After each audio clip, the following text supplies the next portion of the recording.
Saya berbagi tentang pemimpin rohani dan lingkungannya. Kenapa saya kemudian menyampaikan ini Bapak Ibu? Karena memang saya ada di lingkungan orang Solo, tapi saya orang Batak. Jadi saya orang Batak dari Sumatera Utara, asli Sumatera Utara.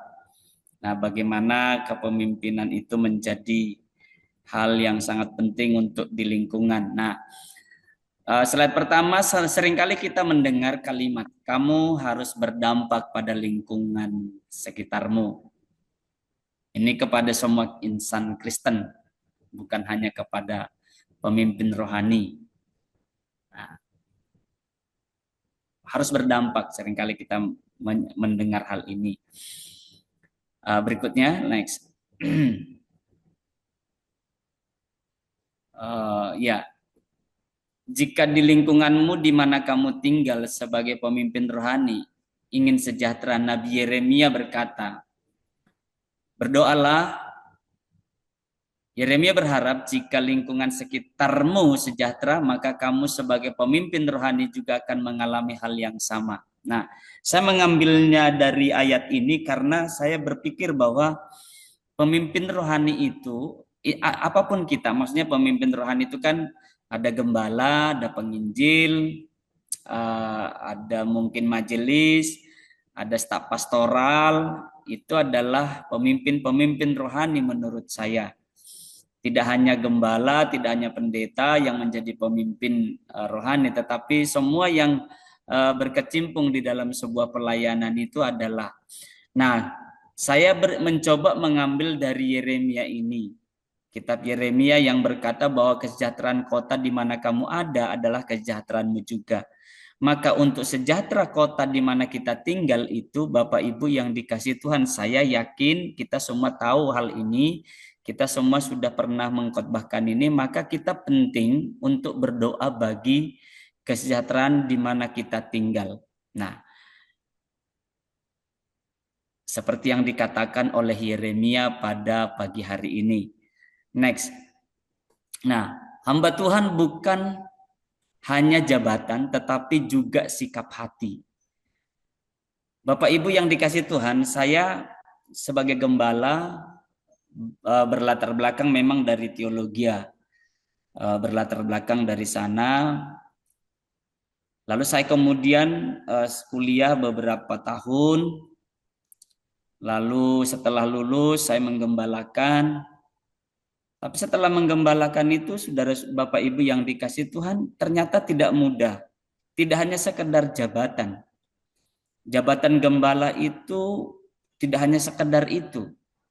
Ternyata pemimpin rohani yang kita kemudian yang hadir di sini mungkin berbeda-beda kita, jabatan kita. Ada yang gembala, ada yang mungkin staf pastoral, ada yang mungkin majelis, ada yang mungkin yang lain. Saya berpikir bahwa selama ini jabatan itu ya penting, tetapi ternyata jabatan itu tidak melulu yang itu yang menjadi poin pentingnya, bukan, tetapi sikap hati kita sebagai pemimpin rohani. Nah, sikap hati kita sebagai pemimpin rohani. Saya 98 tahun 1998 saya terus menggembalakan di sini di GSC Anugerah Mojo ini, ya tidak mudah. Saya pikir kalau sudah jabatan gembala itu di lingkungan orang Solo, di lingkungan orang Jawa, sudah beres. Ternyata tantangannya Bapak Ibu tidak mudah di lingkungan yang berbeda dengan latar belakang kita sebagai pemimpin rohani. Saya dibentuk kemudian menikah dengan orang Solo, istri saya orang Solo. Saya kemudian dibentuk, oh ternyata jabatan gembala itu apa ya, tidak itu yang paling utama, tapi yang penting lebih utama, yang perlu diperhatikan adalah sikap hati. Sikap hatiku terhadap pasanganku, sikap hatiku terhadap jemaat yang kulayani, yang berbeda dengan budayanya, yang berbeda dengan lingkungannya, saya perlu sikap hati itu. Nah, next. Nah, pemimpin rohani, saya mengambil satu kutipan dari John Maxwell, seorang pakar leadership atau kepemimpinan yang sudah menuliskan begitu banyak buku tentang topik ini, pernah mengatakan, kepemimpinan adalah pengaruh, tidak lebih dan tidak kurang. Nah, saya mencoba memang dulu mempelajari tentang buku-buku John Maxwell ini. Saya kemudian menemukan kalimat ini, kepemimpinan itu adalah pengaruh, tidak lebih dan tidak kurang.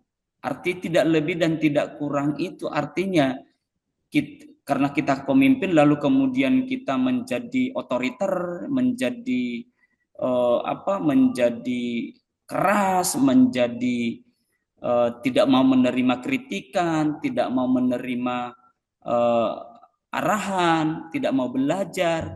Nah, itu yang kemudian saya baca dari John Maxwell ini. Tidak lebih dan tidak kurang. Jadi harus bisa pengaruh yang tentunya positif. Nah, next. Nah, pemimpin rohani secara sederhana adalah setiap orang yang melalui hidupnya membawa pengaruh dalam hidup orang lain, khususnya dalam perjalanan menuju keserupaan dengan Kristus. Nah, ini saya kemudian menerjemahkan dari buku-bukunya John Maxwell dari kepemimpinan itu. Jadi ya berdampak bagi hidup orang lain. Nah, khususnya kita mungkin panggilan kita di dalam penggembalaan, di dalam kekristenan, di dalam memimpin sebuah yayasan. Jadi memang kita berpengaruh kita itu tentu harus mengarah yang disampaikan oleh John Maxwell itu kepada keserupaan dengan Kristus. Itu Bapak Ibu yang jadi sekali lagi saya hanya ini berbagi pengalaman setelah saya menggembalakan sudah sekian tahun Bapak Ibu. Ini bukan tentang posisi Bapak Ibu kepemimpinan rohani itu. Bukan tentang titel juga. Tetapi tentang bagaimana kita mau dan bisa membagi hidup. Menjadi teladan bagi setiap orang yang Tuhan percayakan dalam hidup kita. Saya sekali lagi mengatakan bahwa memang saya gembala. Saya harus membagi hidup, menjadi teladan bagi setiap orang yang Tuhan percayakan dalam hidup saya. Ya puji Tuhan juga bukan kebetulan, tapi rencana Tuhan lah barangkali. Saya kemudian dipilih satu periode ini di lingkungan saya itu menjadi ketua RT, Bapak Ibu. Ketua di lingkungan saya, ketua RT. Nah, saya berpikir, oh ini bukan sekedar jabatan yang mereka lihat dari saya, tapi pengaruh. Bisa saya membagi hidup, bisa membagi kesaksian, bisa membagi keteladanan. Pemimpin rohani merupakan pemimpin yang memiliki pertumbuhan rohani lebih tinggi dan yang tidak dapat ditimbulkan sendiri, saudara-saudara. Jadi ternyata kerohanian saya itu harus lebih tinggi. Kita semua, ini pengalaman saya, sekali lagi pengalaman saya, kita harus lebih tinggi dari orang-orang yang kita pimpin. Dan itu tidak timbul dari diri kita sendiri. Next. Nah, tidak ada seorang pun yang menjadi pemimpin rohani atas usaha sendiri. Dan pemimpin rohani itu merupakan panggilan Tuhan. Nah, ini yang kemudian menjadi kenapa saya membagi ini Bapak Ibu. Kalau saya usaha sendiri barangkali mungkin ya terbatas maksudnya ya sudah semacam teori-teori kepemimpinan selesai di situ, sikap hatinya tidak teruji. Nah, ternyata ini panggilan Tuhan Bapak Ibu, panggilan Tuhan buat kita sebagai pemimpin rohani itu. Saya, Pak Trisnanto, Bapak Ibu yang lain yang mungkin saya belum bisa kenal satu persatu, itu panggilan Tuhan. Itu bukan karena usaha kita sendiri Tuhan menempatkan kita sebagai pemimpin rohani di lingkungan di mana kita ada. Sama seperti saya di GSJ Anugerah Mojo, Pak Tris mungkin di desa, saya di pinggiran kota Surakarta.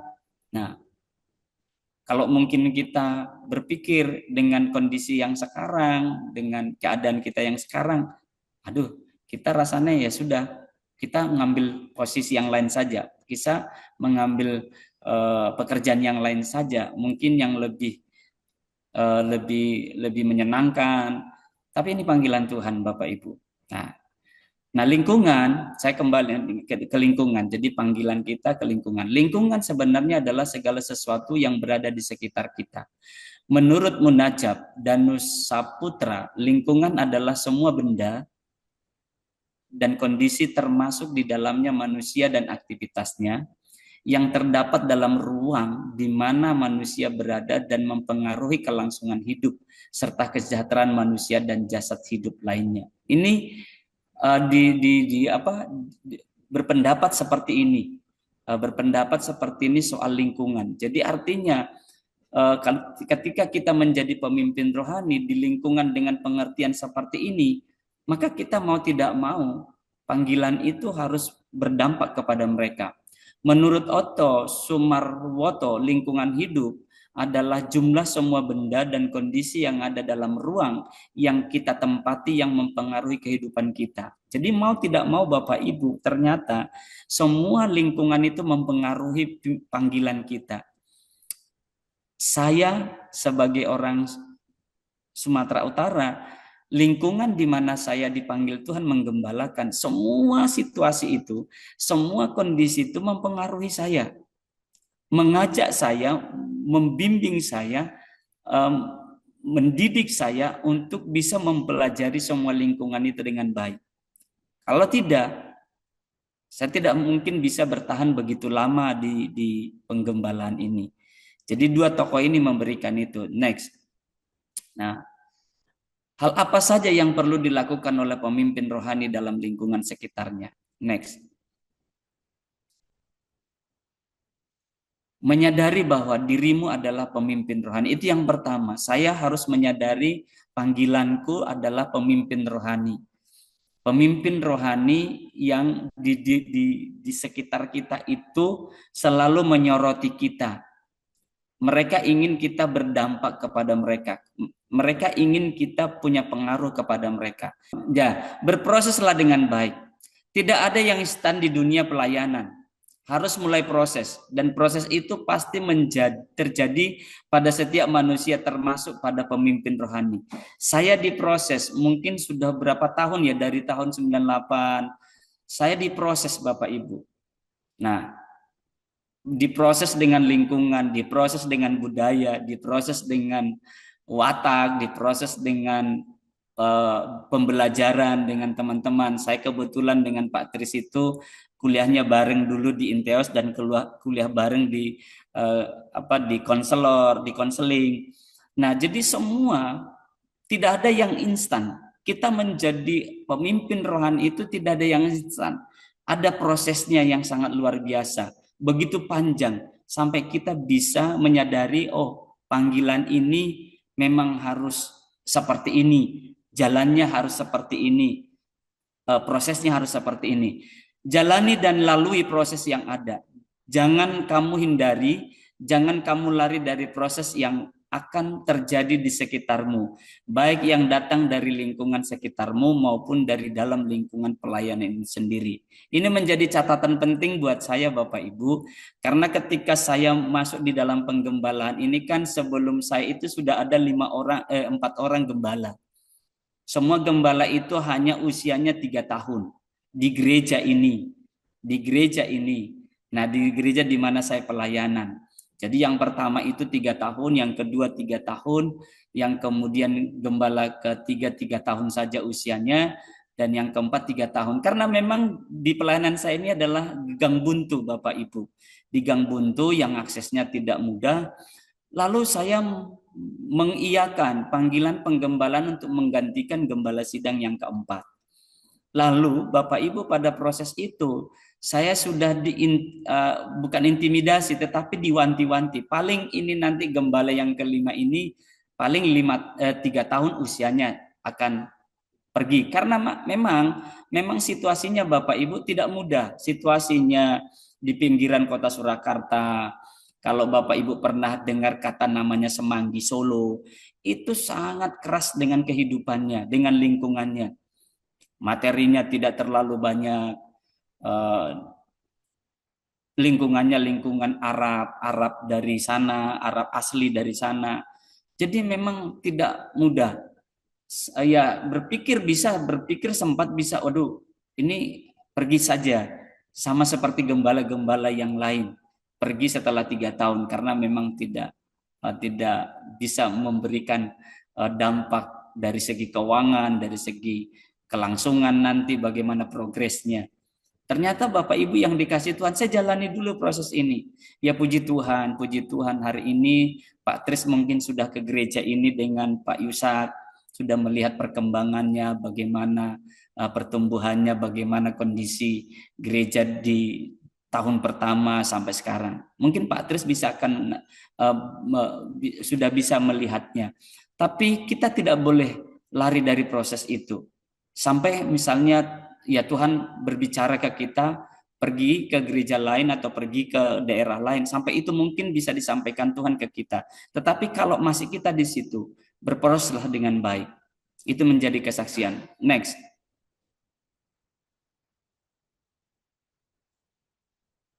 Terus, nah, sebentar. Oke. Nah, para muridnya, rasulnya, bahkan Yesus sendiri menjalani proses ini. Next. Bertindaklah bijaksana. Nah, saya kemudian Bapak Ibu, saya kemudian ini dibentuk Bapak Ibu. Ternyata sekali lagi jabatan tadi tidak melulu Bapak Ibu yang harus kita pertahankan. Penting ternyata buat kita. Saya sedang mempelajari kitab Raja-Raja, kitab Samuel. Saya sedang mempelajarinya. Nah, ternyata Bapak Ibu perlu kita meminta hikmat dan kuasa dari Tuhan. Ini adalah hal penting buat kita. Next. Bijak berarti tidak merugikan dirimu dan orang lain. Bijak berarti tidak arogan dalam bertindak dan bersikap kepada siapapun. Nah, terus ini hanya pengertian-pengertian bijak. Jangan karena kamu misalnya sarjana sudah menjadi atau merasa sarjana lalu menjadi atau merasa pintar di lingkunganmu terhadap semua orang, kamu pasti akan ditolak oleh lingkungan itu sendiri. Saya Bapak Ibu yang dikasih Tuhan mencoba setelah sekian tahun, di awal-awal memang saya karena dari keluarga yang ya katakanlah tidak sehat-sehat amat, saya pernah maksudnya membuat sebuah kepemimpinan itu menjadi otoriter. Ini hakku, ini ini keputusanku. Nah, ternyata Bapak Ibu ketika kita masuk di lingkungan yang berbeda budaya, ternyata kita butuh hikmat dan kuasa Tuhan. Tak bisa kita dengan kekuatan kita sendiri. Bijak itu akan mengalahkan dan melenyapkan kesombongan dan arogansi. Nah, bisa kita jadi rendah hati Bapak Ibu ketika kita bijak. Ketika Salomo diberi hikmat itu, maka dia bijak mengambil keputusan dan tidak arogan dalam semua keputusan dan kebijakan. Next. Nah, Amsal 2 Bapak Ibu, ini mungkin yang terakhir penekanannya. Amsal 2 ayat 6, karena Tuhanlah yang memberikan hikmat dari mulutnya dan pengetahuan dan kepandaian. Terus. Nah, Daniel 12 ayat 3, dan orang-orang yang bijaksana akan bercahaya seperti cahaya cakrawala, dan yang telah menuntun banyak orang kepada kebenaran seperti bintang-bintang tetap untuk selama-lamanya. Dua ayat ini Bapak Ibu yang dikasih Tuhan menjadi dasar buat kita untuk kita kemudian ada di pelayanan kita masing-masing, ada di penggembalaan, ada di bidang kita masing-masing Bapak Ibu yang dikasih Tuhan. Lalu kemudian next, cakaplah berbudaya. Saudara-saudara, ini saya tambahkan karena memang kita mungkin ada di sini yang orang Batak, lalu kemudian melayani di budaya yang berbeda. Pelajari budaya yang ada di sekitarmu. Mana budaya yang tidak sesuai dengan firman Tuhan dan mana yang sesuai dengan firman Tuhan. Contoh, saya buat contoh di situ Bapak Ibu dari diri saya sendiri. Next, contoh budaya Batakmu, ini ke saya. Jangan kamu tonjolkan dalam pergaulanmu dengan teman-temanmu, teman-teman Jawa sekitarmu. Ya, saya berteman dengan Pak Tris, Nanto berteman dengan Pak Timotius. Saya mulai bisa menyadari, oh kedewasaan kita itu muncul ketika kita bisa memahami budaya atau teman kita yang berbeda dengan kita. Kita akan lebih matang lagi berperilaku, bersikap, bergaul, mengambil keputusan, kebijakan ketika kita mulai menghargai budaya orang yang ada di sekitar kita yang bersama-sama hidup dengan kita. Dan itu membantu saya, pergaulan saya dengan Pak Trisnanto, pergaulan saya dengan Pak Timotius, itu membantu saya menjadi orang yang tidak arogan, tidak lagi seperti orang Batak dulu dipaksakan kehendaknya. Budaya itu ada di sekitar lingkungan kita, tetapi bukan untuk dikontrol budaya itu, melainkan kita mengontrol budaya tersebut, Bapak Ibu. Jadi ada di lingkungan kita di Jawa ini ada budaya-budaya barangkali yang tidak sesuai dengan firman Allah. Kita bisa memberikan edukasi, penjelasan, penerangan kepada mereka. Baik, terus berhasil dalam kepelayanan. Jelas dalam dirimu bahwa kamu adalah pemimpin rohani. Ini harus kita sadari. Ada progres, ada perkembangan pelayanan yang kita tekuni di lingkungan di mana kita ditempatkan. Jadi Bapak Ibu yang dikasih Tuhan untuk berhasil, untuk kita bisa lama berjalan di budaya di lingkungan kita ini, perlu kita menyadari bahwa kepemimpinan rohani kita itu tidak untuk kita bersikap arogan, bersikap menjadi sombong, tidak menerima masukan, tidak menerima pandangan dari orang lain. Miliki tujuan, visi yang jelas dalam pelayananmu di mana kamu menjadi pemimpin rohani. Jelas Bapak Ibu, saya di sini meneruskan penggembalaan itu. Saya punya visi bahwa bagi Tuhan tidak ada yang mustahil. Walaupun lingkungannya lingkungan yang tidak sebudaya dengan saya, bahkan mayoritas orang Muslim atau orang Arab, saya percaya bahwa dimanapun Tuhan tempatkan kita, Tuhan akan berdaulat di situ. Tuhan akan pasti tolong kita di situ. Dengan cara demikian, kamu akan mengalami progres yang baik. Ada pertumbuhan, ada perubahan di lingkunganmu karena terjadi perubahan dalam hidupmu di mana kamu sedang memimpin umat. Perubahan hidupmu akan membawa perubahan lingkunganmu. Perubahan kepemimpinan rohanimu akan membawa perubahan umatmu. Itulah yang menjadi poin pentingnya bagi kita sebagai pemimpin rohani. Ukuran keberhasilan kita bukan saja jumlah, tetapi kualitas hidup kita bisa diterima di lingkungan di mana kita ada, Bapak Ibu yang dikasih Tuhan. Terus yang terakhir barangkali keluarga kita, anak kita, prestasi anak-anak kita hal penting untuk sebuah keberhasilan dalam tujuan mempengaruhi lingkungan. Saya punya anak 3 dan Tuhan menolong mereka semua. Yang pertama sudah guru di SMA Kristen 1, yang satunya masih di SMA 4, tetapi mereka punya prestasi-prestasi yang baik dan Tuhan memberkati mereka. Terus next, terakhir. Ya, tetaplah menjadi pemimpin rohani apapun lingkunganmu. Amin.